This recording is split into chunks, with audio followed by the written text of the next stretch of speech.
Isa patay, 8 sagatan sa bangka ng motorsiklo at pick-up multicab sa National Highway ng Barangay Daganas, Catarman, Northern Samar. Tali na balita mula kay Jane Galit Bantayan. Aris 34, may buntag ni mo, Jane.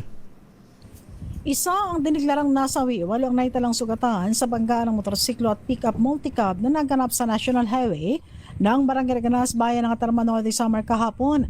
Ayon sa ulat ng PNP Catarman, nasawi ang 40 anyos sa driver ng motorsiklo at sugatan ang 3 sakay. Ang nasabing driver ay residente ng Barangay Salvacion, Bubon, Northern Samar. Sugatan ang 3 angkas, kabilang dito ang 6 na taong gulang, isang 40 anyos at 16 na taong gulang, pawang mga residente ng Barangay Salvacion na naturang bayan ng Bubon, Northern Samar.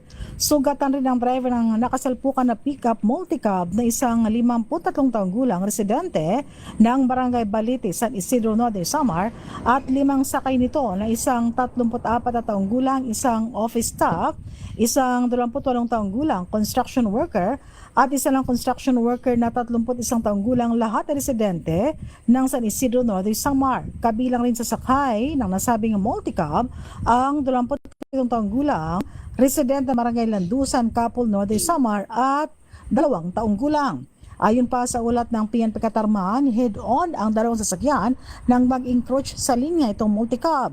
Lahat ay sugatan, agad na sinugod sa ospital sa Northern Samar Provincial Hospital ng rescue team. Ngunit ang driver ng motorsiklo ay nasawi. Hindi naman agad nakuha sa lugar ang 2 sasakyan dahil sa matinding pagkasira.